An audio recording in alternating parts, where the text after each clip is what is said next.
Disclaimer. This ebook has been written for information purposes only. Every effort has been made to make this ebook as complete and accurate as possible. However, there may be mistakes in typography or content. Also, this ebook provides information only up to the publishing date. Therefore, this ebook should be used as a guide, not as the ultimate source. The purpose of this ebook is to educate. The author and the publisher does not warrant that the information contained in this ebook is fully complete and shall not be responsible for any errors or omissions. The author and publisher shall have neither liability nor responsibility to any person or entity with respect to any loss or damage caused or alleged to be caused directly or indirectly by this ebook. Table of Contents. Introduction. 4 Internet Marketing Basics. 6 Building Your Portfolio. 10 Finding Your Niche. 14 Methods of Success. 19 Growth Hacker Marketing. 25 Step-by-Step Hacking Process. 30 Building a Funnel. 34 Gaining Visitors. 39 Understanding Push Tactics. 44 Using Product Tactics. 47 Activation and Closing Statements. 51. Introduction. Growth hacking began as a trend but is quickly becoming a necessity. With the ever-expanding growth of the internet, growth hacking is absolutely vital when bringing products and services to customers. For years, marketers were in charge of pushing products while coders were fully responsible for entering and building code, or a platform. Now, however, these words have merged to create a single system of true growth, known as growth hacking. Marketing will always be an essential element, but it's important to have a single individual or handful of employees who focus solely on the narrow growth of the company. The internet has truly created a new way for businesses to grow, seemingly overnight in some scenarios. Consumers no longer have to feel tricked in terms of product, because product features can be directly involved in growth. In addition to these elements, growth hackers also understand that channels of distribution are no longer a to be, and any sale is a positive note. Instead, channels are now moved or even created due to the channels created by social media. This could include new websites or even popular blogs from trending individuals outside of the entertainment arena. While growth hacking is currently implied to resolve around startups, it will soon be implemented into even the largest organizations. In this guide, I'll go in detail on how you can grow your business, build your portfolio and brand using the power of the internet. Internet Marketing Basics. Essentially, convincing others to visit a particular site, download a specific app, or purchase a certain product all comes down to internet marketing. Whether a business or individual decides to hire a certain person or small group of people, those within the internet marketing field usually consists of those with backgrounds in either business or even the IT department. With the rise of technology, however, marketing and programmers have merged to form growth hackers, who expand businesses quicker than ever before. Internet marketing no longer requires long hours in stuffy classrooms or in the back of crowded offices. Instead, the basics can be learned from simply being an avid internet user. All the degrees in the world will not really help if individuals hate spending time on a computer. Great examples of individuals who have the potential to become a successful growth hacker include those who truly enjoy being on up-and-coming social media outlets, those who are business-minded, those who enjoy buying and selling online, and individuals who enjoy blogging. These examples of hands-on experience quickly help newcomers rise above the rest. When entering the world of growth hacking, one of the initial factors to consider would be to establish a portfolio. When building a portfolio, there are several aspects to consider, but the main idea is to feature your best and most relevant work. This comes into play when applying to a particular job or simply preparing a portfolio to extend to other professionals. Ideally, the goal is to focus on a marketing portfolio to sell yourself through both past examples and promise of future excellence in a chosen field. In addition to establishing a reputable portfolio, internet marketers who wish to become growth hackers also need to find a specific niche to focus. There are many methods and techniques to consider when searching for a niche to enter, and most experts recommend focusing on a niche where the party involved already show interest. In addition to learning the ins and outs of a particular subject, it's also important to use the benefits of the long tail of keywords, which focuses on several small units rather than one large or overly popular unit or product. After understanding the initial aspects of a reputable portfolio and locating a specific niche to focus study, there are 4 methods of success to begin the preliminary steps of growth hacking. Among these 4 methods, businesses must first establish relationships with their potential customers in order to create lasting wealth. The other methods are direct response copywriting and content marketing, both of which are key to learning the ins and outs of growth marketing. Finally, and perhaps the most important step, is to have a valuable product, one worth sharing and having others wants to share. With the understanding of the 4 methods of success, growth hacking becomes more realistic and the next steps involve more direct commitment.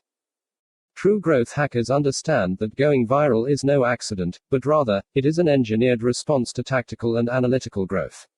Growth hackers actually have the ability to make users want to spread the word about the business or product by asking favors that do not seem like favors. This collaboration will specifically discuss methods used by daily deal giants Groupon and Living Social. Within the realm of a growth hacker, it's important to remember that these individuals only focus on actionable, realistic goals. These goals are then highly scrutinized using top-notch analytics, where strengths are leveraged and weaknesses are assessed to find optimal results. Much like the scientific method, growth hackers begin with a hypothesis and continue to analyze and re-attempt experiments in order to find the best answers for ever-expanding growth in business. In order to truly hack growth, one must completely understand the mindset of the consumer. Imagine those visiting a site as a filter or funnel. Growth hackers invite all sorts of visitors to the site, but then filter these individuals until they find which ones are capable and willing to make a purchase, sign up for a mailing list, or reach other profitable material. From the initial beginnings to the final point of checkout, growth hackers make sure nothing is left on the table in terms of profit or growth. Once the filter has been properly analyzed, it can then be dissected. The funnel begins with the expanded open mouth, where all visitors are invited to be pulled in by various levels of enticement. These types of pull tactics include everything from free materials to prizes and invite users to come in from their own free will. Gaining visitors is not an accident, and growth hackers understand how to properly entice, incentivize, and make a sale. In addition to pull methods, there are also push tactics, which will be discussed in greater detail throughout the book. These push tactics are different in that they go after the consumer rather than sit back and wait for a visitor to stop by. These methods can best be summarized as an ad playing before a video on a viral website. While these methods are both effective, neither is quite as effective as the possibilities that exist within the product method. Product tactics are types of growth where users are actually using the interface when sharing the message of a product or service. This would include all social media outlets such as Facebook, Gmail, LinkedIn, and Twitter. Essentially, these types of products sell themselves in the respect that your friends need to be on the same type of service or plan in order to communicate and exist within the world of that particular social plane. Building your portfolio. When debating the best time to begin a portfolio, the answer is always immediately. Even for those who are brand new in a field, it's never too early to start and there is nowhere to go but up. Whether individuals are seeking a portfolio for either writing, graphic design, or even internet marketing, the basic idea is to begin a portfolio with plans to consistently update and revise the work, in order to always show off an individual's best performance. In terms of marketing portfolios, it often depends on what type of future work the individual wishes to acquire. For some people, marketing will begin with a personally managed website, and while it seems insignificant to begin a portfolio, it's important to remember that while others are browsing the managed site, it's possible that outsiders will seek advice, and it's always best to be prepared for an opportunity. For those who are actively seeking employment, consider the type of internship or job you will be applying to when creating an updated portfolio. Generally, it's always best to collect the most outstanding work in a format to impress the majority of employers in a format that is truthful, sincere, and simplistic in the most functional manner imaginable. Putting your best foot forward. Writing is as important in internet marketing as it is in any field.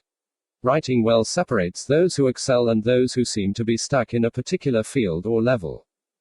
Proper grammar and tone are often a representation of patience as well as education. Having an improper sentence or phrase within the dialogue of a portfolio is much like misspelling a word on an application or resume when searching for employment. In addition to writing well, it's important to demonstrate strategic thinking. While this may seem difficult to encompass in a portfolio, consider using ways to set yourself above the rest. Analyze the situation, whether it is a campaign, collaboration, or new form of business strategy. Not only is it important to create new, it is equally important to understand current conditions, to understand the ins and outs of internet marketing. Finally, make sure to represent the quantity and quality of work within the portfolio. Whether you have just graduated from college and only have work from school, or whether you have been working freelance for a month or decade, make sure to highlight the amount of work in your best products by showing off the best work. By showing off the best you have to offer, you can then move on to define what you want to do within the future of marketing and advertising. Defining the future. While it's simple to highlight the past, the main idea within a marketing portfolio is to display the steps being taken to define a future career. When employers view a portfolio, anything less than spectacular will represent a lack of commitment. As you grow and succeed as a professional, consider even updating previous work to your current standard of perfection, using any tips and tricks you have acquired along the way. Rather than only rely on current work, consider even creating work that you wish to one day deliver. For example, a writer focused within the realm of non-fiction could work on fiction pieces during his or her free time to display both types of work in the portfolio. While there may not be the same pressure to deliver as to the pressure to deliver to an editor, it will better display the portfolio's range and highlight the individual as an all-around freelancer. Internships and freelance. While hoping to enter the realm of paid work, internships and freelance can help everyone starting out, even those who didn't attend a university or perhaps those who decided to switch careers post-graduation. It's possible to begin a freelance career with only a handful of samples, or one could apply for an internship and work on professional level work in a fast-paced environment. Working in an internship can help sell as individual as someone who delivers on their word within a timed deadline. Whether you are working as an individual on a project or working in a group, any completed work will help build a portfolio. If you find yourself in a situation where you are working a group setting, make sure to include which portions of the work you specifically contributed to the project in a professional manner. After building your portfolio, you will find yourself much more confident within meetings. Consider a situation where you will be asked a question, knowing that you have a sample directly in your portfolio. Having this type of material on hand will help you land jobs and prove yourself within the first few minutes of any interaction. Remember, always build your best portfolio and keep it up to date to land unexpected jobs and continue to build upon your career as a professional internet marketer. Finding your niche. More often than not, consumers will find themselves rolling their eyes and taking a big sigh at the latest and greatest infomercials about the new must-have gadget of the season. It can be difficult to imagine the ideal product for the masses, and many times, creating the ideal gadget is nearly impossible, so predicting the gadget of the season is up in the air. Rather than trying to create demand, consider filling demand by taking the time to conduct research and fill a niche area.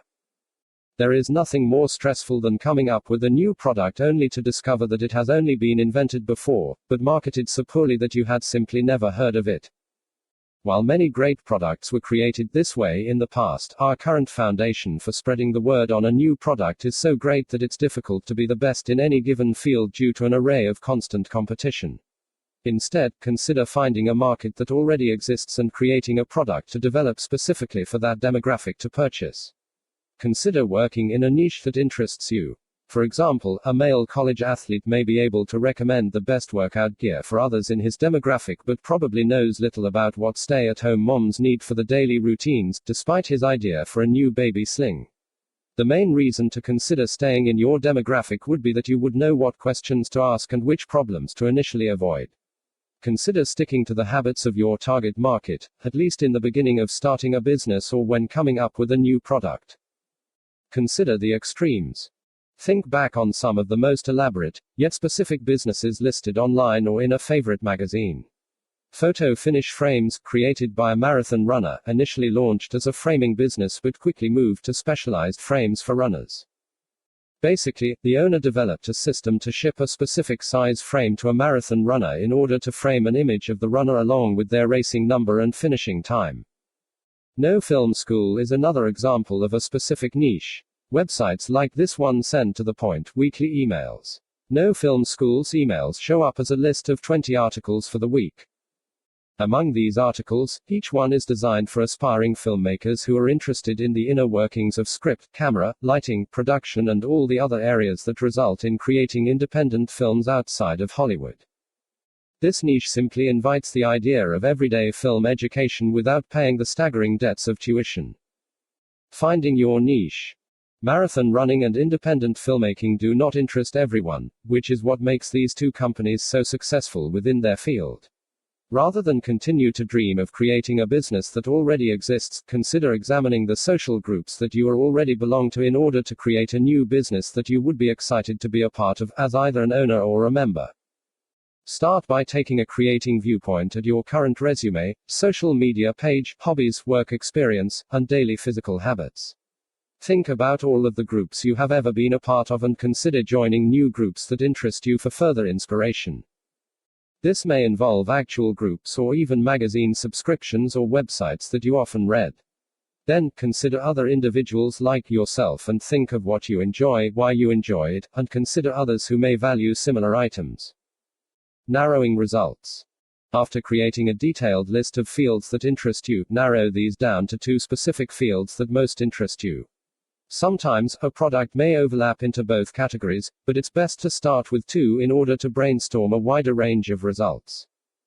Once you have chosen 2 categories, conduct additional research. Begin by searching online for websites that focus on specific categories or visit a local bookstore to find out more information on a particular field of interest. While it's not important to choose a category for the wealthy, such as golf, it is important to choose a category of those who purchase goods within a field, such as runners or photographers who buy shoes and equipment. Once you have chosen 2 specific markets, begin brainstorming ideas of products that currently do not exist, or have been marketed poorly. Consider coming up with problems that exist and quick ways to solve these problems with a simple product. In terms of simple, think how revolutionary, yet essential, the windshield wiper was for the first vehicle. Be specific. Perhaps even before the initial product has been created, think of the benefit to be had or problem that the product is trying to fix. Much like finding the proper tagline for a movie, the product must be well explained in a single sentence, so there is absolutely no complication of the potential customers not understanding the benefit of the product. Consider the initial release of the Apple iPod. Rather than list the gigabytes or any of that other technological jargon that confuses many consumers, the company simply delivered 1,000 songs in your pocket. Long tail of keywords. After coming up with a successful product or service, a sales site can then focus on the long tail of keywords. While the phrase originates from statistics, the concept remains quite simple. The term applies to retail when considering sales of a large number of unique items or when delivering a large number of individual web searches. Meaning, it can be difficult for a new company to show up in the top results on a Google page, but when searches are more specific, it's easier to place higher among the results. In order to better understand the long tail, consider the example of real estate. When choosing SEO words like real estate, there is a great deal of competition fighting for top results. However, when using phrases like Winston-Salem, North Carolina real estate townhouse, results are much more specific. These types of businesses are ignoring the vast, general terms and focusing on the specifics. The long tail allows for businesses to ignore the responsibility of supplying popular items to the masses by focusing on difficult-to-find items for niche consumers. The total sale of the large number of unique items can help companies compete with more well-known companies who sell bulk popular items. Consider the bulk book sales from Amazon or the bulk movie rentals, song downloads or book downloads from Apple, 2 of the more known long-tail retailers. Methods of success. As previously mentioned, understanding internet marketing isn't easy, but it can be simple. Much of the problem individuals have with internet marketing is the thought process that it is just another, get-rich-quick method of business. And, while there are overnight companies, it's easy to forget the time invested before overnight success, much like an athlete from a small town, being drafted in the first round or winning an Olympic event. Just because the public didn't see the struggle doesn't mean it didn't happen. For those willing to put in the work, however, businesses can grow faster and more efficient than ever before, thanks to internet marketing and growth hacking. In this chapter, readers are invited to discover a systematic method of effective internet marketing. These four methods can be considered the backbone of internet marketing as well as the foundation of success. While there are seemingly endless examples of advice, both good and bad, in regards to internet marketing, there are four methods that can never be overlooked. These four fundamental methods that make up the backbone to internet marketing are as follows: relationships, direct response copywriting, content marketing, and valuable products. Relationships. Perhaps the most fundamental method is developing strong, personal relationships with customers. Whether this means individual connection or overall audience connection often depends on the company in question. Either way, the method reminds business owners that keeping a working relationship is much easier than starting a new one. Hunting for new customers is time-consuming and expensive. Finding new leads have troubled businesses for years, whether it is a brick-and-mortar store or an online publication. It's easier to ask a loyal customer to return than it is to bring in a new one off the street. Know the value of your customers and let them know their value. In order to do so, it's vital to create an environment worthy of their interest. Much like a dim light store, no one wants to visit a poorly managed or weakly designed website more than once. Beyond these seemingly obviously aspects, remember that customers, whether you're selling products or seeking readers, want to see new information, and that is what brings them running back for more.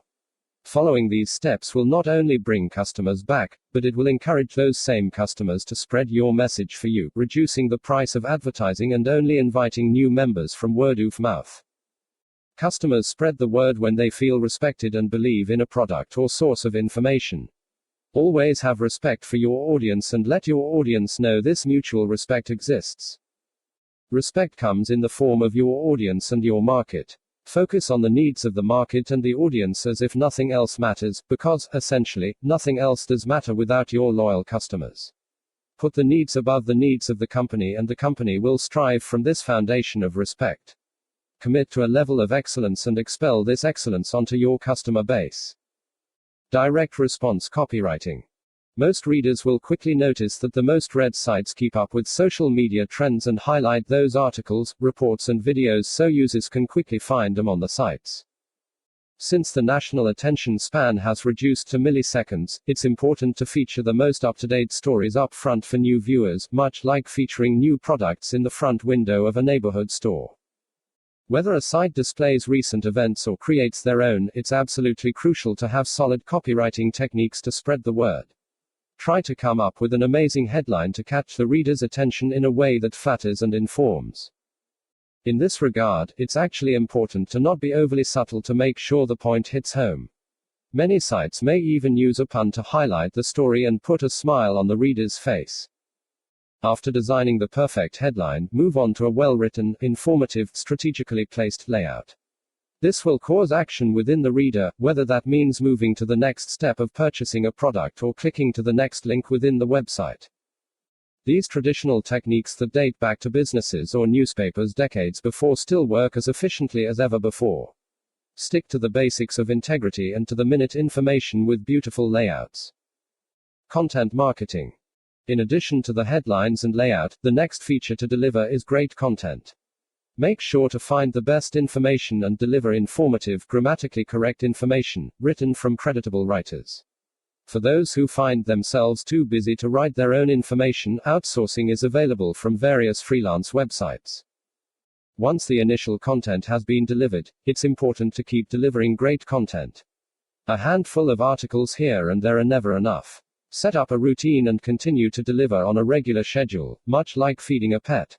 Stay focused and keep on a strategic schedule of content to please readers and inform newcomers of information. In addition to scheduled content, consider offering benefits to the reader on another systemized schedule. This can include seasonal discounts or free ebooks from time to time, to give an example. In addition to discounts and free information, offer other benefits that results directly in the exchange of money in exchange for product, or to better promote the business in the form of a donation, if your business fits this model. Valuable products. The final piece of the puzzle is to have a valuable product. While it's discouraging to see others selling lower quality goods to make a large income, this is no reason to do so yourself. If you're unable to create something worth selling, find something valuable to buy and sell for profit. More than likely, readers have an idea of what they want to sell, even if the idea is new and somewhat fuzzy. The truth is, everyone is in the business of sales. Whether individuals are selling ideas, services, downloads, or products, each can create wealth while providing a valuable service to clients. After finding something truly valuable, make sure it is worth the price marked. When coming up with a price for a product or service, it's important to factor in the priceless value of the reader's attention. Because public attention is such a valuable commodity, it can never be overlooked and must be cherished for what it is to the owner. If a company asks for attention rather than money, this time and attention must be seen as valuable as monetary income. While it may seem less valuable at first, it is the initial step in which to make something worth attention worthy of actual dollar bills. While this seems confusing, consider companies like Instagram or Snapchat, which have both been offered billions of dollars for a service that previously made no actual income as a service. Growth hacker marketing.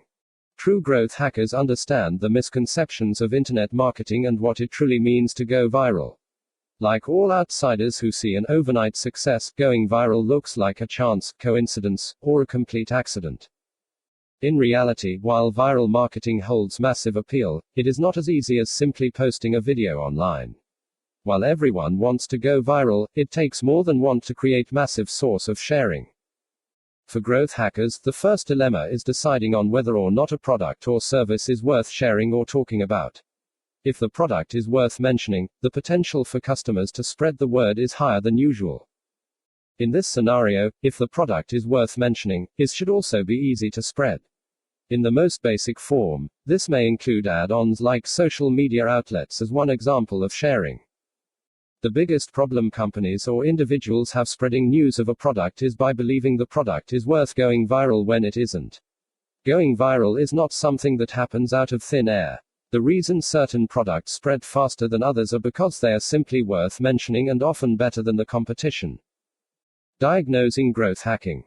To begin, think about the individuals who will potentially be spreading the word on a new product.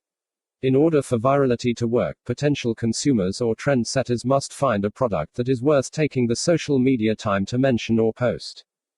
Whether this includes a simple copy and paste, adding a link, embedding a video, or mentioning a product, this takes time from any one individual's social experience.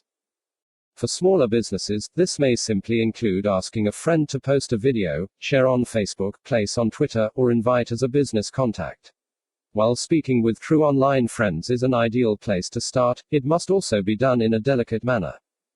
No one wants to help if a friend seems pushy or insincere. Instead, focus on asking a friend this enormous favor by making it not seem like a favor at all. Not only should this be worthy of trending, it must also be conducive to trend when it extends your reach.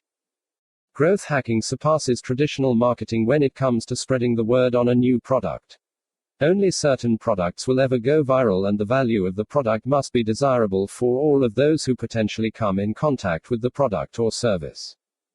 This only happens when a client believes in a product or when a product is truly remarkable. While translation of the word remarkable has lost some of its meaning, it simply means that the product is worth remarking about. Becoming a growth hacker. After choosing a product to help grow, it's important to remember that a growth hacker has no actual influence to improve or even change a product in any way. Much like a spin doctor aiding a politician, a growth hacker can do everything in their power to change the description of a product, but they're unable to change the product itself. Rather than live within the world of built-on marketing, growth hackers work to build virality.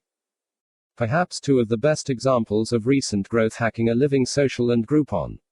These two daily deal sites not only continue to grow in terms of countless products and tons of special offers, they also provide a great marketing plan. Living Social offers a get this deal for free option, which invites customers to share any deal with 3 friends through a specialized link, inviting the initial user a free product, despite the price. On Groupon, the refer a friend option gives back $10 when a friend purchases a product through the site. These examples are much different than something as simple as like this on Facebook buttons, which do offer a chance for customers to share the product, but do not offer any real incentive. Through the Living Social example, a user could actually receive a free trip by simply signing up 3 friends. These daily deal sites save tons of advertising, and the leads are much more satisfying than simply liking something on Facebook. These two deals are actually paying users rather than taking a shot in the dark with wasted advertising bucks. Shortly after these two sites hit the market, brilliant, but struggling, company, Dropbox, started a get free space option to invite additional users to use the cloud-based storage system. For every new friend who joined, 500 megabytes were offered for any additional friends who signed up for the service.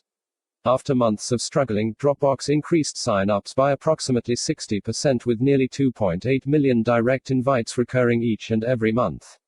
Presently, 35% of customers still come from referrals. Using email services.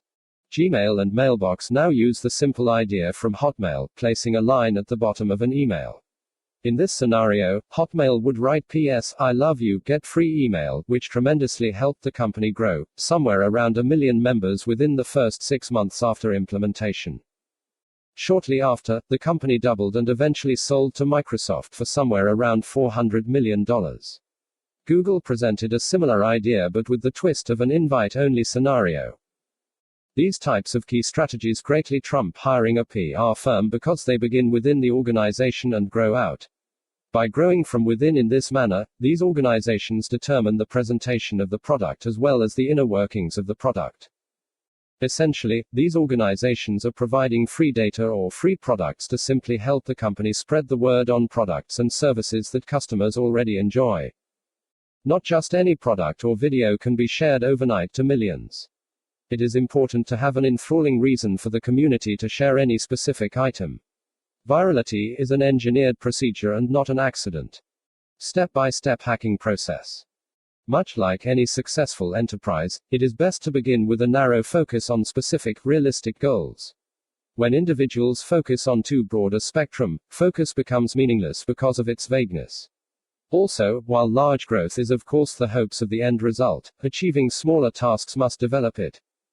Much like driving a car on a long journey, the end result only occurs after understanding the route. Once potential growth hackers have defined a realistic, actionable goal, the next step is to implement analytics in order to track the process of goals. Without having precise analytics, goals are essentially empty. It is, of course, possible to hit certain goals working without an outline, but structure is vital for success. Analytics provide a definitive answer to prove that a result has or has not been reached. They also provide the information for the suggestion of which aspects to change in order to test another hypothesis. Much like a sculpture, the unnecessary elements must be stripped away for the ideal end result.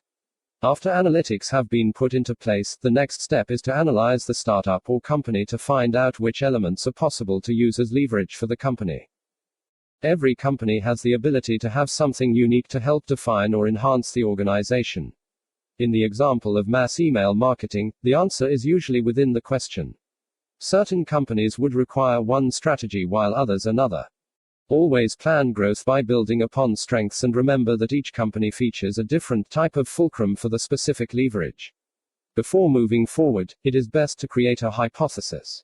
Much like scientific method, a hypothesis is a strategic guess at potential results from a procedure. After writing down the hypothesis, begin the experiment. When conducting any experiment, make sure not to be naive when considering resources required for predicted results. If the organization requires thousands of users to work, do not expect it to work with a few hundred. When all of the data is in place and resources aligned, learn from any successes or failures and remember that the data will provide information as long as you are willing to use it. Experiments, in science or business, are meant to be performed repetitively until successful. This may require minimal tweaking or full-blown remodeling. In the case of using email marketing, consider creating a control group. This group will help track the exterior environmental factors that are more difficult to track in even the most optimal settings. It's important to know when an outside factor greatly affects the sales of a product. Consider companies who wish to spread to another region of the world, only to find out the products offend aspects of certain cultures. This may be overlooked and thought of as a failure without a control group narrowing down the results. Finally, make sure to repeat the process. While certain experiments do not work, others simply need to be tweaked and adjusted. Use the data and continue to repeat experiments until reaching success. Much like the gold hunter giving up his dig inches from richness, the answer is usually within reach, so make sure to continue the hunt for a successful growth hack, as long as you believe in your product and your company. Growth hacker myths. If the steps above sound a little foreign, ignore the scientific jargon and look at what it truly means to be a growth hacker. Since the phrase sparked in 2010, too many people have said it too often and too out of context. Much like a new buzzword, other phrases and wrongful ideologies are quickly associated with a new phrase like this one. Rather than continue to believe it's only for certain types of people, browse the following to learn the myths behind the buzz. First, it's important to understand that a growth hacker does not have to be a programmer or a traditional marketer. In fact, marketers will have to greatly define and narrow the field in order to become a growth hacker. By narrowing their field, it will then require a marketer to deepen their skill set within that field. Among these myths, many outsiders feel that growth hackers only rely on analytics, which is also a wrongful interpretation. While analytics are important, they are more of a guideline to proficiency. In addition to analytics, growth hackers are also resourceful with a curiosity about creative growth. Truly, it is the combination of right and left brain that help the most successful growth hackers expand businesses in a successful and creative manner. These individuals build upon the smallest amount of success and narrow the focus, much like passing helium into the small hole of a balloon to expand the entire project to its greatest capacity. Building a funnel. Much like a bottleneck, a funnel begins with a wide end and then narrows in a triangular shape to a small opening. Funnels are needed when filtering uncooperative materials, in order to make them cooperate accordingly. In terms of funneling customers, the goal is often to sort out the unpredictable individuals in order to find those who are searching for your product or type of information. Essentially, you will want to guide visitors through the site in order for them to end at a sign-up or checkout point, inviting them into your community. Imagine the large end of the funnel as the initial goal of inviting visitors. These may be fans or they may be those who have literally stumbled upon the site by accident for the first time. Either way, the goal is to build a relationship with those who should belong to your group. With this in mind, the next step would be to activate members, which consists of building a relationship with a customer or potential customer. The third step would be to retain the customer. 3-step breakdown. Imagine the 3 steps as the beginnings of a relationship. The first step, inviting visitors, results from a type of activation upon the part. Imagine this is an attractive individual flirting from across the table. Much like a wink, new users must join an email list, create an account, or purchase goods on the site. The next step, activate members, will then require that person to continue to use the product, much like being a romantic relationship where dates are the standard. This could include individuals who read and share emails or continue to purchase products on a regular basis. These users retain the customer, most resemble getting married. Understanding successful rates. It can be discouraging to have a scenario where thousands of individuals are visiting the site while only a handful of customers are actually making purchases. In this scenario, it's important to understand which conversation rates signify normal success. Honestly, the deeper into the funnel, the less traffic exists. Mathematically, imagine 100,000 visitors resulting in 1,000 members, which would be a 1% conversion. Of those 1,000, let's only 600 stick around, which would be a 60% conversion. While the numbers are helpful to determining individual growth, they are almost impossible to compare to one another. Knowing the variables. The first thing to consider would be whether or not your overall traffic specifically identifies with a product. If the product in question is an ebook about woodworking but the articles are about welding, many visitors will quickly move on to something else. Much of this depends on the relationship of products available as well as the headlines of feature articles. With that in mind, there are specific types of traffic sources that can convert members at higher rates than others. Sometimes, this will be current trending topics or any of other countless examples. In another scenario, consider your specific activation goal. Trying to get an email is much easier than trying to make a sale. Asking for smaller favors results in larger results. This is also true of high membership fees. When considering retention rates, it's also important to consider others within the same market. Certain products will feature more repeat users than others. For example, high-end handcrafted pieces of furniture may not have repeat customers, while a Fruit of the Month club will invite shoppers to purchase goods each month. Determining success. Once a growth hacker understands the variables, there are additional facts to keep in mind when tracking and expanding growth. The first rule is that numbers should always be improving. Much like an athlete, there is never a reason to slow down or lose a step in a monthly training regime. In terms of analytics, visitors should grow each month on a steady incline. This has nothing to do with unknowns, because growth should happen like clockwork despite any adventures in trial and error. After setting up steady growth, consider tracking growth with a fellow hacker. Find somewhere with a product in a similar field that doesn't specifically compete with your product and work together to find the most successful rates of growth. Check one another's numbers in order for both of your organizations to succeed. These examples may work better for area-based businesses such as a coffee shop in New York and another in Los Angeles. Another example may be two online companies who sell winter gear, where one sells hats and the other scarves. These methods truly help determine realistic conversion rates. Finally, make sure that you are reading the data correctly. For example, if number of visitors increase but retention drops, take this into account correctly, rather than only looking at the drop of retention. The main goal of tracking this data is to create conversion rates in various key points within the funnel. These various stages will work together over time to create a greater impact on the business as a whole. Setting priorities. Funnels actually help determine where to place the most emphasis to build growth. While methods still aren't soundproof, the results are usually within the analytics. Imagine a 60% conversation rate from visitors to members and a 50% conversion rate of those members to users with only 100 new daily visitors. In this scenario, the conversation rates would be high but the new visitors are relatively low and should therefore be the focus of the growth hacker in this scenario. Moving aside from growth, it's time to think back on the product. The term product market fit applies to the priority of the product on the market. Essentially, if the product completely disappears from the market and 40% of that product's users were not extremely disappointed, then it may be time to reevaluate the product. The team behind the product needs to focus more on the actual product, helping to create something that will demand outrage if it were to ever leave the stands, online or otherwise. Make sure the energy going into the growth of a product is for a product that deserves to grow. Gaining visitors. Many readers will skip directly to this chapter and believe that getting visitors is the main goal of growth hacking.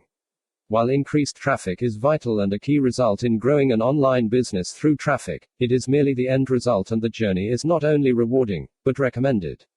However you have found yourself in this chapter, it's time to dive into the essentials, which can be summed up as the following 4 procedures. 1, 2, 3 P.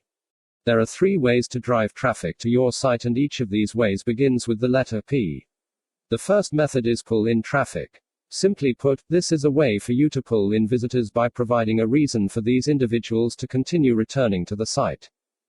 Whether you entice them with information, incentivize them with prizes or gifts, or provide a free book, users will be drawn to the site and thirsty for more. The next type is the push method. Think of pull as an open door that reads welcome, and think of push as an individual passing out invitations.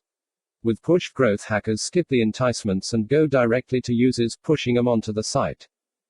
For example, think of those individuals hoping to see a new YouTube video, finding out they can only view the video after seeing a paid advertisement. This is push marketing, and it exists because you find your potential users and push them to your site. The final P stands for product. The simplest way to describe this method is through a social media outlet like Facebook. Basically, the more people that use the product, the more it is able to spread. This is true for any type of app that requires some sort of friends to interact with, including words with friends, Snapchat or Instagram.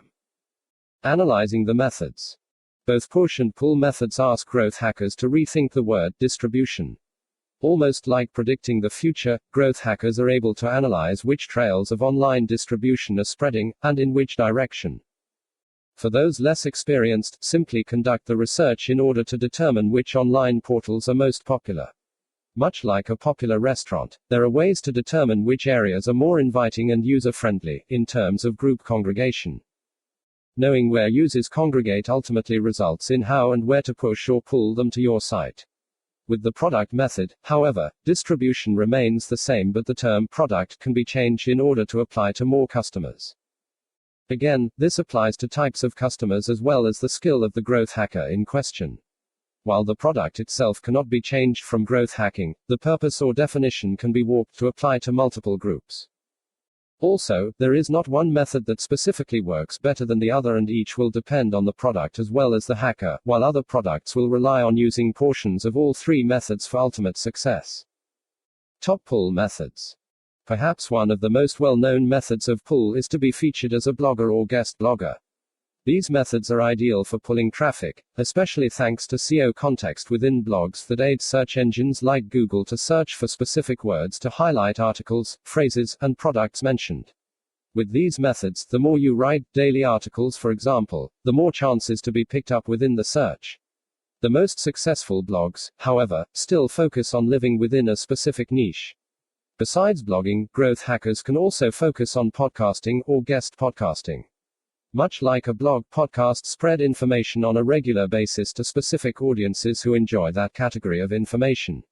Unlike blogs, podcasts have the ability to open new realms in terms of hearing versus reading. With podcasts, guest podcasters are able to reach a specific audience, assuming the crowd listens to each and every podcast. One drawback from guest podcasting, however, is that the podcasts are not typically indexed like that from SEO, and links or businesses mentioned are harder to find, versus clicking on text within a written article. Next, there are guides, white papers, and ebooks, which can be sold or given away for free. While it's easy to skip over a blog post, it's more difficult to skip over a beautifully crafted, well-written book on a niche subject. Offering a free book will often entice visitors to sign up for a site that interests them in hopes of downloading the book. Users will feel a fair trade when giving up an email in exchange for a free ebook. In addition, these are easily spreadable through outlets of social media, inviting online authors to spread their work to those interested in similar subjects. Infographics are another form of pull method that are often highly effective among new users. These beautifully designed visualizations are able to highlight information along with design and invite users to spread them through social media. When developing an infographic, consider finding a great topic with current data. Build the narrative and come up with a style of design that highlights the concept, and make sure to polish the design and information before spreading the information. Infographics are popular on sites like Pinterest that feature an image and invite users back to the initial site of publication. Webinars are an online source of seminar that invites users from all over the world to learn more about a subject in somewhat of a classroom setting.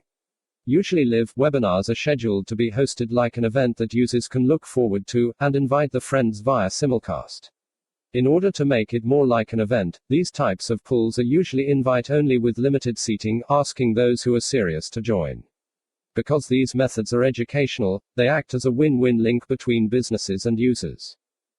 Using social media has been sprinkled throughout the text, but it's important to remember that it's more than just an ingredient. While there are many things to avoid, other methods to focus on include engaging with those within your product's demographic and providing value as frequently as possible. Always answer questions and give advice to curious consumers. This will not only build relationships, but it will let your company know what customers want to see next. Let your creative juices shine in social media and make sure to view it as a distance run rather than a sprint. In addition to social media, consider using contests to bring in traffic. Contests are good for small and large companies. The key when trying a contest is to give away something worthy and consequential to your growing audience. Not every type of blog should be giving away the newest gadget, especially if they are hoping to sell something that exists without technology.